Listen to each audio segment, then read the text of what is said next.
The afternoon sun cast a faint golden hue over Washington, D.C., as Jonathan Roumie sat quietly in his modest apartment just blocks from the White House. Though known to millions for his portrayal of Jesus in The Chosen, he had recently taken on a more grounded role, serving as a faith liaison and public voice for a bipartisan initiative on religious liberty. He wore a simple navy blazer over a crisp white shirt. A small silver cross rested on his collar, not for display, but out of conviction. It was a gift from a friend in New Hampshire, where he'd once spoken at a church on religious tolerance. Then came the call. "Jonathan," said the voice on the other end, a senior advisor to President Trump. "There's a religious case heating up at the D.C. local court. A group of Christians claim they were banned from praying in public. We need eyes there. Quietly observe. Report back." Jonathan didn't hesitate. "I'll go." He hung up and grabbed his worn leather messenger bag. Despite the flurry of breaking news blaring from NPR on his car radio, he turned it off. This wasn't about politics. It was about principle. As he navigated the crowded D.C. traffic in his discreet black SUV, his focus narrowed. He had faced cameras, critics, and even spiritual cynics. But today, something felt different. Inside the courthouse, the atmosphere was heavy and disordered. The kind of chaotic energy that builds when too many people wait too long for too little justice. People were whispering over parking tickets, landlord complaints, and minor disputes. The dull clack of keys echoed from the clerk's corner. Jonathan checked his watch. 2:53 p.m. The hearing was moments away.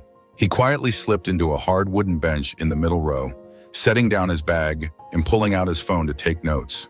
The fluorescent light caught the silver of his cross, and though he didn't notice, eyes in the courtroom began to turn toward him. The courtroom wasn't grand, but it was packed, oppressive with its clutter and stagnant air. A middle-aged man in a t-shirt that read "I am king" sat a few seats away, casually scrolling through his phone.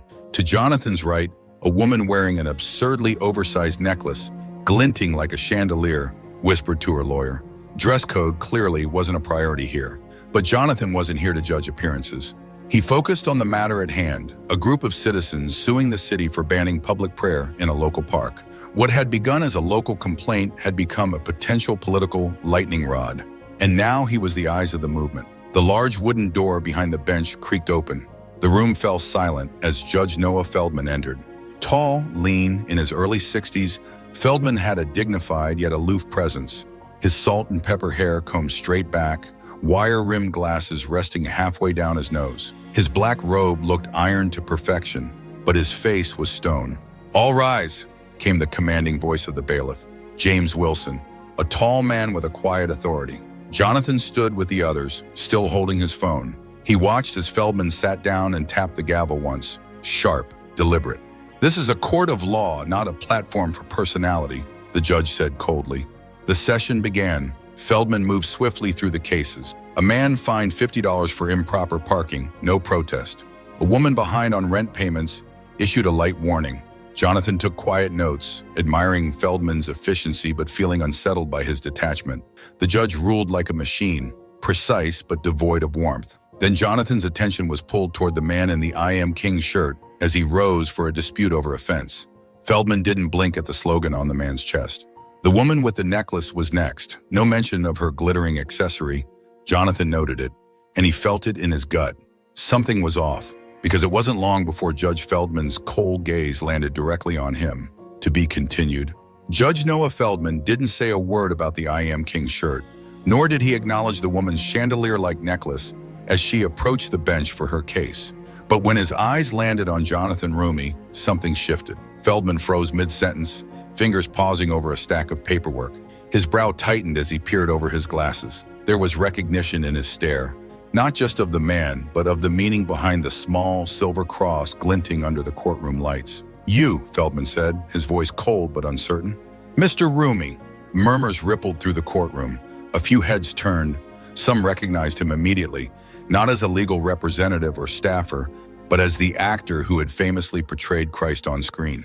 Jonathan met the judge's gaze without flinching, his posture upright, his expression unreadable.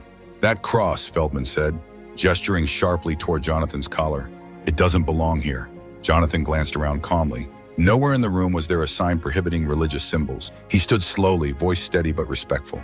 "Your Honor, I'm here as an observer," he said. on behalf of a religious liberty working group advising the White House. This is a personal item, protected by the First Amendment. I am not in violation of any court rule. Feldman narrowed his eyes. Work or not, this courtroom is a place of law, not a place for displays of faith. He banged his gavel once, unnecessarily loud. The sound echoed. James Wilson, the longtime bailiff, watched quietly from beside the bench, his face unreadable. From her corner, Mrs. Thompson, the veteran clerk, stopped typing. Her bun didn't move, but her eyes locked onto Jonathan, then to Feldman, then back. She knew something unusual was happening. Meanwhile, the man in the bold t-shirt and the woman with the glittering necklace whispered to one another, clearly confused. No one had commented on their appearance, but this man's tiny silver cross had drawn fire. Jonathan didn't move. He held his phone discreetly in one hand, not to text, but to record. Quietly, he activated the microphone. "Sir," Jonathan said, his tone gentle but unyielding, "I respectfully assert my right to wear this symbol of faith. It causes no disruption, and I'm here in service, not protest." Feldman slammed the gavel down again. His face had flushed a darker red now. "I've seen this act before," he snapped. "People thinking their religion gives them permission to ignore court protocol. Well, not here, not in my courtroom. What you're doing is contempt of court." Jonathan furrowed his brow ever so slightly. Around him, the silence thickened. People leaned forward on benches. A storm was forming, but not outside. He calmly glanced at the "I Am King" t-shirt, still unchallenged. He looked at the glittering necklace, catching the light like a chandelier, still ignored.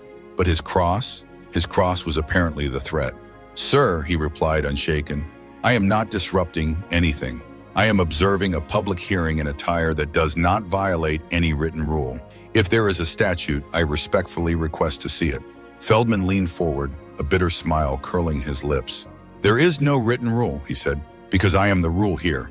You walked into my courtroom wearing a religious statement, and now you're lecturing me?" The gavel struck again, sharp as judgment.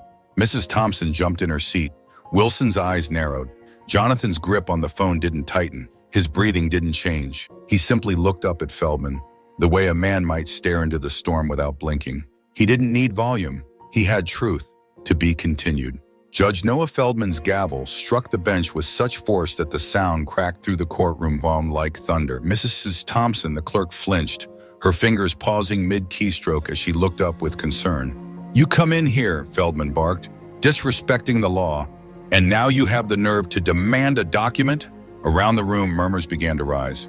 In the back row, an older man leaned toward his neighbor and whispered, "That woman's necklace is bigger than his cross. Why is he the only one being scolded?" James Wilson, the bailiff, had served in this courthouse for 15 years. He tilted his head slightly, watching Judge Feldman with a faint crease in his brow. Something about this scene felt too familiar. The targeting was deliberate. Jonathan stood calmly, still holding his phone, still recording. He knew confronting Feldman directly wouldn't help, not yet. So instead, he chose precision. "Your Honor," he said quietly, adjusting his tone as if addressing a man wounded by pride, "if I have broken a rule, I simply ask for a clear explanation. I believe due process entitles every citizen to know what line they've crossed." Feldman's face twisted into a sneer, as if her reasoned tone were an act of defiance. "Here's your explanation," he snapped. "I'm fining you $500 for contempt of court." The gavel slammed again. Gasps filled the room. Mrs. Thompson's hands hovered over the keyboard, frozen. She looked visibly uneasy. $500? A young woman whispered. "Just for a cross?"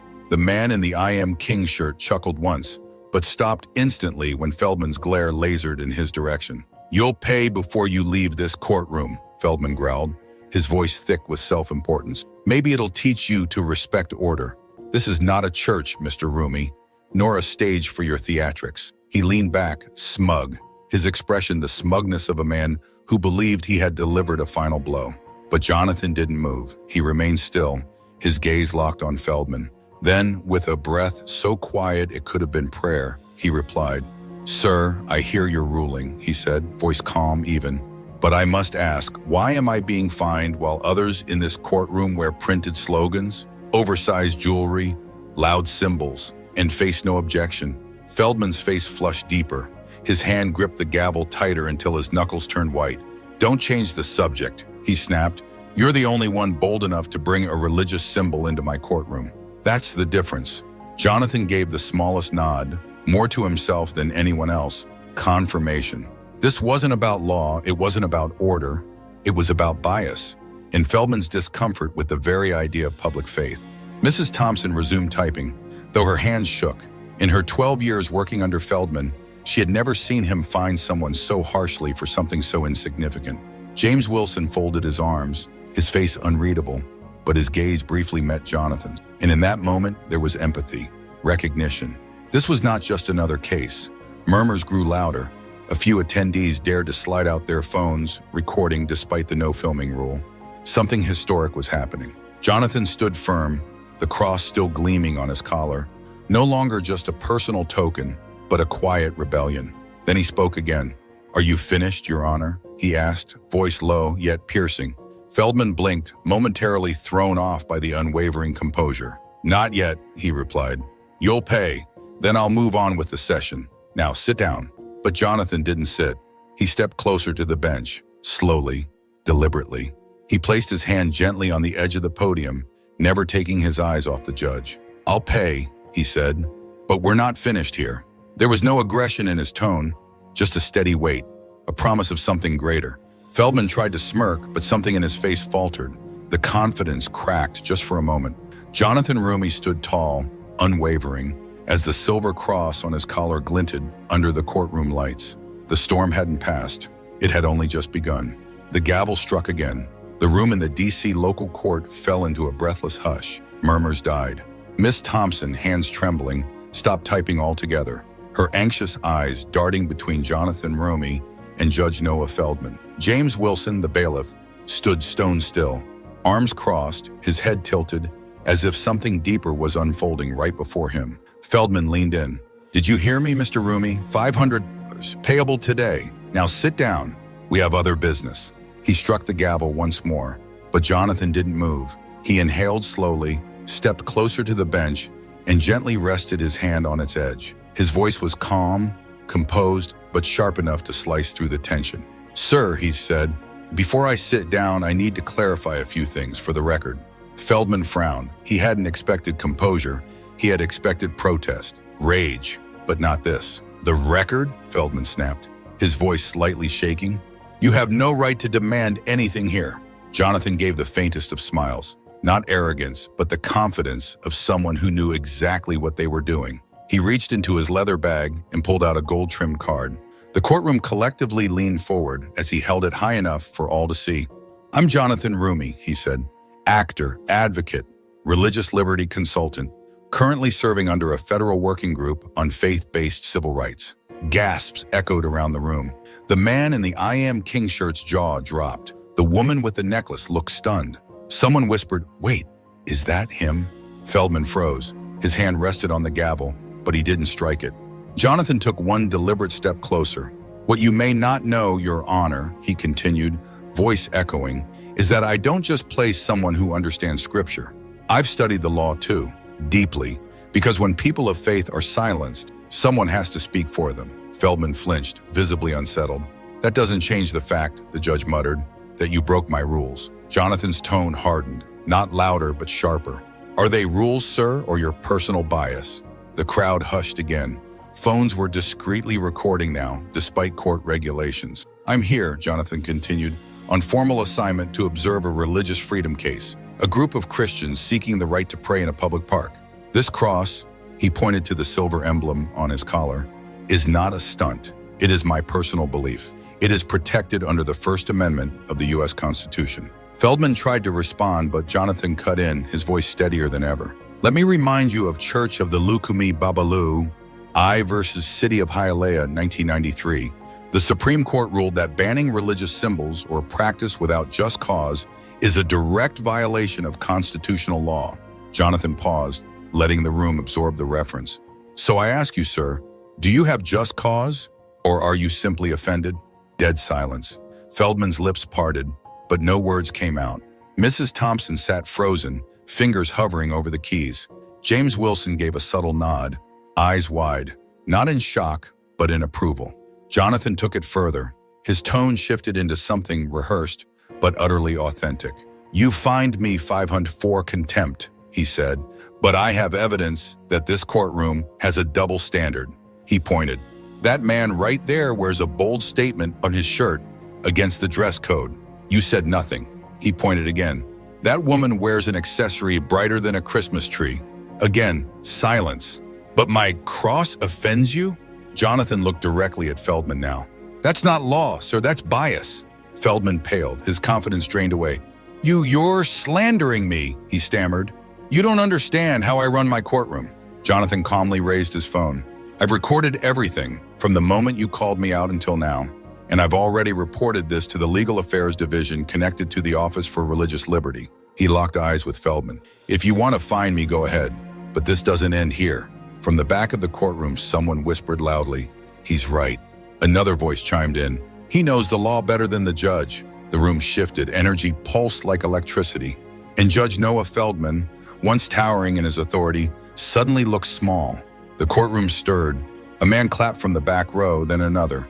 But James Wilson, ever the professional, held up a hand, gently silencing the room. Judge Feldman's composure shattered. He reached out desperately, banging the gavel weakly. Mr. Roumie, let's not escalate this. I can withdraw the fine. His voice faltered, thin and hollow, but Jonathan's eyes didn't waver. No, sir, he said, voice low but unwavering. Withdrawing it now because of who I am only proves you were wrong to issue it in the first place. This isn't about me. It's about how you run this courtroom. He stepped forward, his tone gathering righteous strength, not performative, but grounded in conviction. I demand a review of the last 6 months of this court's records. Every fine related to religious symbols, every instance of visible bias, and I formally propose mandatory First Amendment training for all courthouse staff, including you. That was the moment it all changed. The courtroom erupted. The older man who had whispered earlier stood up, clapping boldly. That's right, he shouted, his voice trembling with vindication. A young woman leaned into her boyfriend. Who is he? That was incredible. At the clerk's desk, Mrs. Thompson typed feverishly, as if preserving a turning point in history. Her eyes shone, not with shock, but with quiet relief. James Wilson allowed himself a small, discreet smile. He had known the moment Jonathan walked in, something was different about this man. Judge Feldman slumped back, his face pale, his hands trembling on the gavel. He looked at Jonathan, not as a disruptive defendant, but as something entirely more dangerous. A man who knew the law, the truth, and how to wield both. Jonathan let the silence settle. You thought I was just an actor, he said softly, but I've been through courtrooms across this country, defending faith, defending the right to believe. I've studied the law because I had to, because silence isn't an option. He reached out, gently placing his federal advisory card on the bench in front of Feldman. You made a mistake today, Judge. Not by fining me, but by assuming I wouldn't stand up. He stepped back, still looking Feldman square in the eyes. The judge opened his mouth, but nothing came out, because deep down he knew he had just been defeated. Not by aggression, not by anger, but by conviction, composure, and truth. The crowd erupted again, gathered applause, held back cheers, phones lifted discreetly. Mrs. Thompson typed faster than she had in years, capturing it all. James Wilson stepped closer to the bench, his expression respectful, not for a court officer, but for a citizen who had become a symbol. And Jonathan Roumie stood perfectly still. The silver cross on his collar shimmered softly in the courtroom light, not just a sign of faith anymore, but a banner of quiet victory. Outside, the late afternoon sun poured over the D.C. streets. The clock read 3:30 p.m., but inside the courthouse, it felt like something far greater had just erupted. Jonathan paused at the courthouse doors, checked his phone, recording sent, email delivered to Federal Legal Affairs. Subject, Feldman fined me for the cross, action required. This wasn't personal anymore. This was national. Back inside, the chatter hadn't stopped. The older man turned to his neighbor, eyes glassy. I've never seen anyone shut down a judge like that. A woman whispered, That's the Jonathan Roumie, isn't it? Mrs. Thompson printed the full court transcript with trembling fingers, replaying the words as she did. James Wilson, walking toward the break room, pulled out his phone and called a colleague. You're not going to believe this, he said. That actor from The Chosen just made Feldman look like an amateur. Moments later, Jonathan's phone buzzed violently. #CrossInCourt was trending on X. He opened the app. The first tweet came from someone in the room. Judge finds Jonathan Roumie $500 for wearing a cross. He responds with the Constitution, leaves Feldman speechless. #CrossInCourt. Within 10 minutes, hundreds of replies flooded in. Who is this man? Legend. Feldman's finished. Christian faith under attack. Roumie defends all of us. He was so calm, so prepared, so right. By 4 p.m., the internet had caught fire. A conservative account tweeted, "Proof the system's against Christians. Thank you." Jonathan Roumie had cross in court. Jonathan read it from the passenger seat of a quiet black SUV parked near Judiciary Square. He gave a faint smile, not triumphant, but certain. This wasn't just a moment anymore. It was a movement. And then came the post that lit the match. President Trump, from his personal account, wrote, "Jonathan Roumie, faithful, brilliant, calm under pressure, just taught a leftist judge a lesson in religious freedom. Legal genius, we will not let them suppress faith. Hashtag cross in court." In just 30 minutes, the tweet exploded. 50,000 retweets. News outlets leapt on it. Fox News ran a headline, "Christian actor schools judge over cross ban. Wins big in courtroom showdown." Inside the West Wing, Trump's senior advisor called Jonathan directly. "You did great," he said, barely hiding the excitement. "The president wants this amplified. Prep a statement. It's bigger than any religious freedom case we've seen in years." Meanwhile, Judge Noah Feldman sat alone in his dimly lit chambers. The wood-paneled walls around him suddenly felt like they were closing in. His phone rang again, unrelenting. First the DC Judicial Council, then a reporter from the Post, then a number he hadn't seen since law school. He silenced them all, hands trembling slightly as he gripped his coffee mug, now cold. He muttered to himself, staring blankly at the gavel on his desk, "He's just an actor. How did this happen?" But he knew. Deep down, he knew the moment Jonathan refused to sit down, he had stepped into something larger than a courtroom, a reckoning. Back in the courthouse, Mrs. Thompson couldn't stay silent any longer. She dialed an old friend at a local paper. "I've worked with Feldman for 12 years, she said quietly. "He always goes after religious symbols, especially Christian ones. Today, that man was right. I have the notes to prove it." From her drawer, she pulled a small notebook, pages full of quiet records. $300 fines for cross necklaces, 200 warnings for Islamic hijabs, no punishment for slogan shirts, no mention of loud jewelry. She knew the risks. But after today, silence was complicity. In the break room, James Wilson gathered a few colleagues. His voice wasn't loud, but it carried weight. "I've watched Feldman fine people at least 20 times this year, all for religious symbols. He ignores vulgar shirts. But the minute someone wears a cross, boom." A colleague leaned in. "We need to call someone." "A reporter." "The council." "I already did," James said. "They'll know by 5. At 4:52 p.m., a Channel 7 reporter stood outside the D.C. courthouse, live on camera. Today, actor and faith leader Jonathan Roumie was fined $500 for wearing a cross in court, but he fought back with the Constitution, not defiance. And now the city is buzzing. Hashtag cross in court has passed 100,000 mentions. People began posting their own experience with Judge Feldman. "He fined me $200 for a prayer badge in 2023. He scolded my mom for wearing a crucifix in family court. Said I was provoking tension for wearing a Star of David." Then came the video, a 25-second clip, secretly filmed from the courtroom benches. Jonathan Roumie, holding up his government-issued advisory card, calm, controlled, saying, "Your Honor, the law isn't yours alone." The video hit 1 million views in hours. Parked on a quiet corner street, Jonathan sat in the front seat of his SUV, watching it all unfold on his phone. He dialed his wife, a private woman far from the spotlight. "Hey," he said, voice calm but bright. "I think I just shut down a judge." She laughed warmly. "You always find a way to do something impossible. Stay safe, my love." "I will," he promised. As they hung up, a new email pinged from the president's office. "Press conference tonight. You're the face of this now. Let's make it count." Back in his chambers, Noah Feldman turned on the television and immediately saw his own face. Judge faces backlash after fining actor for wearing a cross. He turned it off, sat in the dark.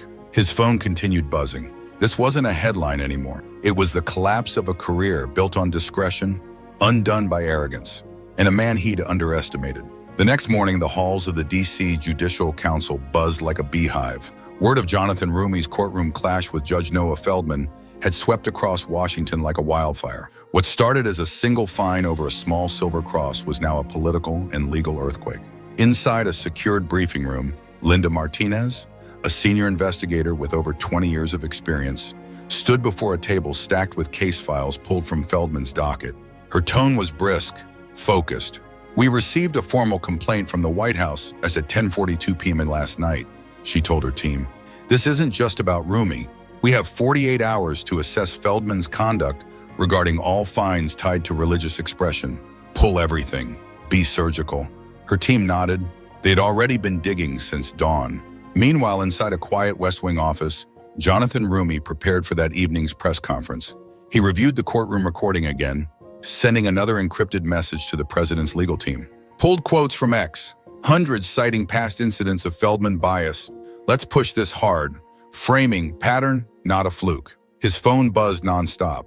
Lawyers, reporters, supporters, students. One message stood out, from a first-year law student at Georgetown.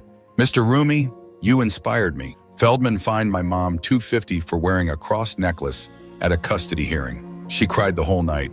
Thank you." Jonathan read it slowly, then looked down at the small silver cross on his collar. This wasn't his fight anymore. It was everyone's. Back at the council office, the door opened. Mrs. Thompson stepped in. She held a worn, leather-bound notebook in both hands. Her voice shook, but her spine didn't. "I worked with Judge Feldman for 12 years, she told Linda quietly. "He always went after religious items, crosses, hijabs, rosaries, but he never said a word about offensive shirts or flashy chains. I wrote it all down." Linda took the notebook, flipping through page after page, each entry carefully dated, each one a quiet warning never acted upon. September 14, 2024. Man fined $300 for wearing a wooden cross. Oct 20, 2024. Muslim woman fined $200 for a hijab deemed disruptive. Linda nodded grimly. "This is gold, thank you." A moment later, James Wilson entered, offering a handwritten statement. "I've been the bailiff for 15 years, he said plainly. "I've seen Feldman fine people for wearing crosses at least 3 times more than for any other dress violation. One day, he fined 5 people for religious items. Let a guy with a F your feelings shirt walk right by." Linda's pen flew across her legal pad. Her team began cross-referencing the court's records. By noon, the results were in. Over the past year, 70% of Feldman's dress code-related fines targeted religious symbols. The average fine? $200, almost double what others received for similar violations. Across town, Judge Feldman sat hunched in his home office, facing the council via a secure Zoom session. His voice was faint. "I didn't mean to be biased," he said. "I thought I was maintaining order." Linda, stone-faced, presented the numbers. "Mr. Feldman, you fined Christians 80% more harshly than other groups. These patterns aren't anecdotal, they're statistical." Feldman rubbed his eyes. His mind flashed back to the courtroom. Jonathan Roumie, his unwavering voice, the First Amendment precedent, the truth. He said nothing, because he had nothing left to say. By mid-afternoon, Linda handed her preliminary report to the council. "This isn't just about Feldman," she said. "We've identified 3 additional judges with similar, though milder, patterns. But Feldman stands out as the clearest case of religious bias, particularly against Christianity." The council convened an emergency vote. Effective immediately, Judge Noah Feldman was suspended pending a final ruling. News leaked within the hour. Cross in court exploded again. Breaking, Judge Feldman suspended after Roumie courtroom clash. Jonathan Roumie shakes the system. Bias finally exposed. A popular conservative account tweeted, "Trump's legal genius strikes again. Roumie just cracked the wall of institutional anti-faith bias." At 6:00 p.m., Jonathan stood before a mirror in the White House briefing room, straightening his collar. The cross still gleamed, no longer a target, but a testament. President Trump entered quietly, placed a firm hand on Jonathan's shoulder and grinned. "You made me proud today, Jonathan," he said. "You didn't just win, you opened their eyes." Jonathan nodded once. "Let's make sure they don't close them again." The camera flashes hit him like lightning. Standing at the White House podium, Jonathan Roumie adjusted the microphone slightly and looked out over a sea of reporters, cameras, and citizens watching across the country. "Yesterday," he began, voice clear and resonant, "I was fined for wearing a cross. Not because I disrupted court, not because I broke the law, but because a judge believed he was above the law." Gasps echoed through the briefing room. Roumie didn't blink. "I didn't fight back to protect my own pride. I fought back for every person of faith who's been silenced, humiliated, or punished for simply believing in something greater." Hands shot up. Questions flew. But Jonathan answered them all, with calm, with facts, with the Constitution. He cited Church of the Lukumi Babalu Mayesh versus City of Hialeah. He referenced the DC Judicial Council's preliminary report. He even read aloud a tweet from a college student who had said, "Roumie gave us permission to believe again." Across the city, Noah Feldman sat in his darkened home office watching the live stream. His phone buzzed endlessly, text after text, former colleagues, law school classmates, even reporters asking for statements, distancing themselves, demanding accountability. But none of it cut as deep as what came next. He opened his inbox and saw the signed testimony from Mrs. Thompson and James Wilson, people he had trusted, people who had seen what he had refused to. His hand trembled as he opened a new tab in his browser and typed the phrase, "Church of the Lukumi Babalu I Supreme Court Ruling Summary." He read every word, slowly, and finally he whispered, "She was right. He was right." For the first time in 30 years, Noah Feldman felt small. The next morning, Feldman placed a call to the DC Judicial Council. His voice was gravel. "I'm resigning," he said, "but I want to help fix this. I didn't see my own bias. Roumie did." He opened my eyes. Later that day, at a small internal council meeting, Feldman appeared. No robe, no gavel, just a man trying to make amends. "I thought I was fair," he said quietly. "But I wasn't. Not when it came to faith. Jonathan Roumie taught me what justice looks like when it's anchored in conviction, not control. I want to be part of the training. I want to make sure no one else repeats my mistake." Linda Martinez, leading the session, nodded slowly. "That could be useful," she said. "Genuine humility is rare." The news spread quickly, and once again, Hackett Cross in court soared. Some mocked Feldman, calling his turn performative. Others said, "At least he admitted it. That counts for something." At the White House, Jonathan received an email from Linda. "Feldman resigned, volunteered for training. You changed him." Jonathan looked up from the screen and saw his reflection in the mirror across the room. The silver cross still hung on his collar, simple, unassuming, but now etched into the nation's conscience. Just 4 days after the incident in that small DC courtroom, the atmosphere across Washington had changed. New legislation was proposed. Court reform discussions began. Local governments in Florida, Texas, and Ohio launched their own investigations into bias against faith-based expression. And the DC Judicial Council issued new regulations. No bans on religious symbols unless they create direct material disruption.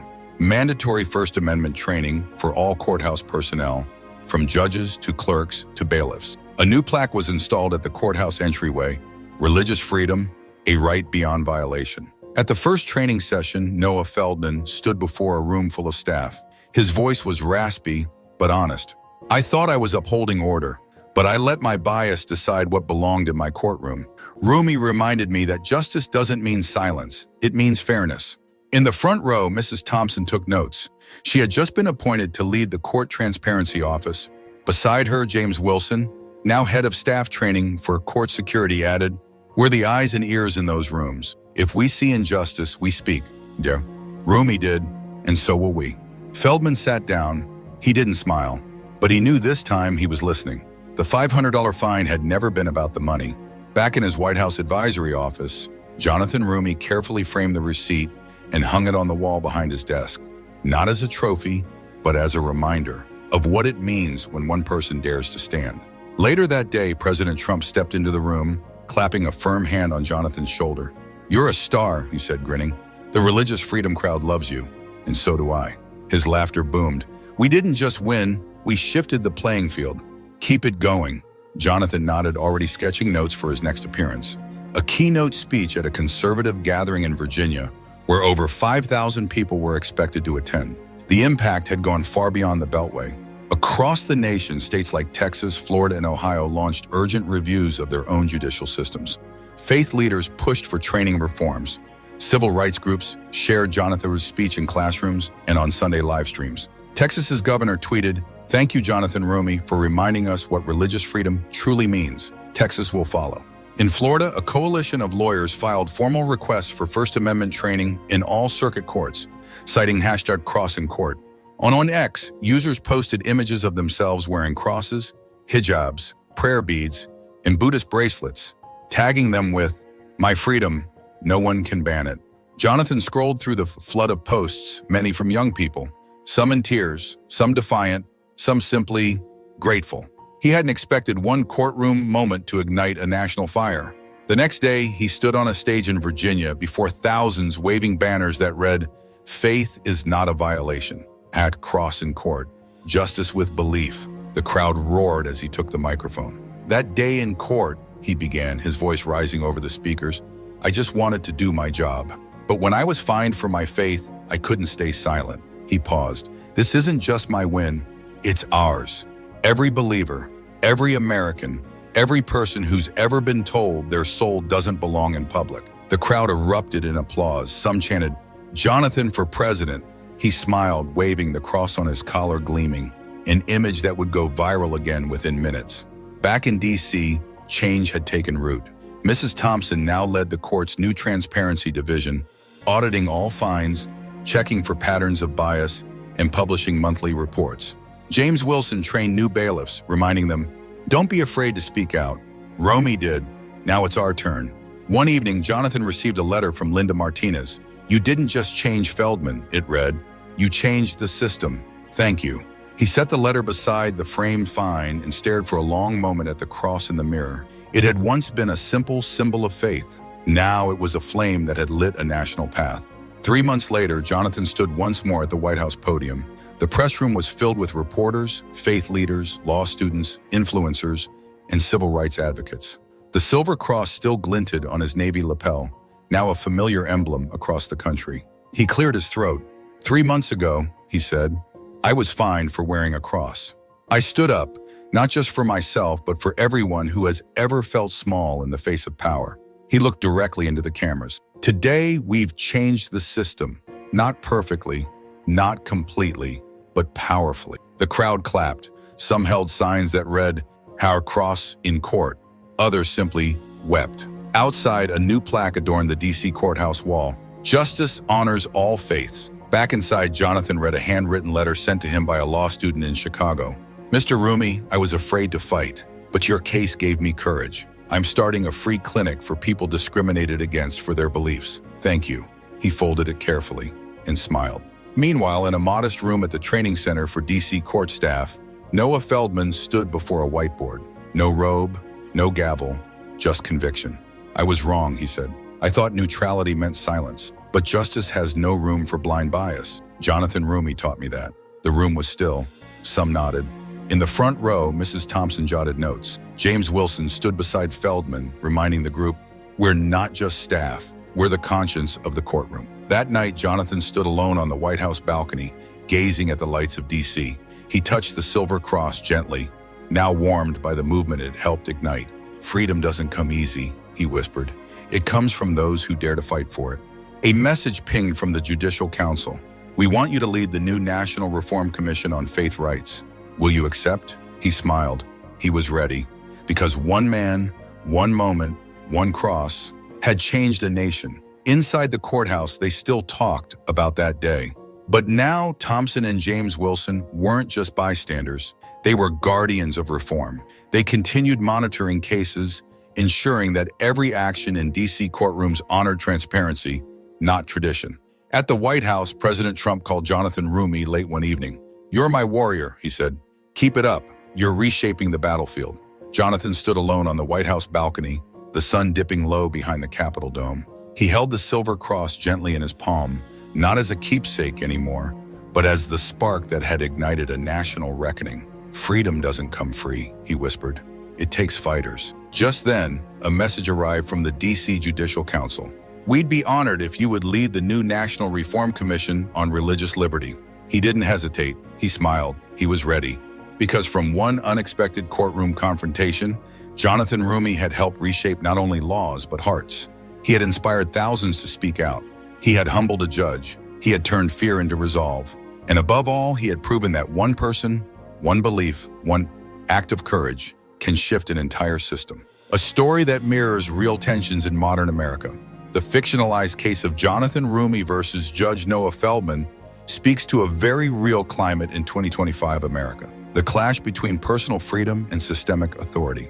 The legal and emotional battleground of religious liberty. The double-edged power of social media, where hashtags like #CrossInCourt can start political movements, and the tension between public faith and public policy. Feldman's attempt to suppress a cross mirrors how some officials today subtly impose personal discomfort as legal authority.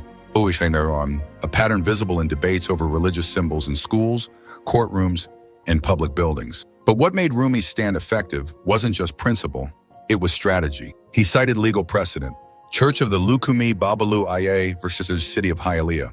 He recorded the injustice. He rallied support, from grassroots activists to the White House. He stayed calm but firm, from oppressor to ally. Perhaps the most powerful lesson wasn't Roumie's confrontation, but Feldman's transformation. That a judge could go from arrogance to humility, from silence to teaching, shows what's possible when pressure meets truth. Justice doesn't just require confrontation, it requires patience, documentation, community, and courage. Final thought. When Jonathan Roumie framed that $500 fine, it wasn't a trophy, it was a reminder that in America, one man's faith met with injustice can inspire a movement. That law, when wielded by the righteous, still has power, and that a simple silver cross, dismissed by a judge, can become the banner of a nation's rebirth. If this story moved you, if you believe that one voice, one act of courage, and one symbol of faith can change a system, don't let this message stop here. Subscribe to the channel to stay connected with powerful stories that challenge injustice, defend freedom, and inspire real change. Your support helps bring these truths to light, one video at a time. Hit that subscribe button now and be part of a community that stands for something greater.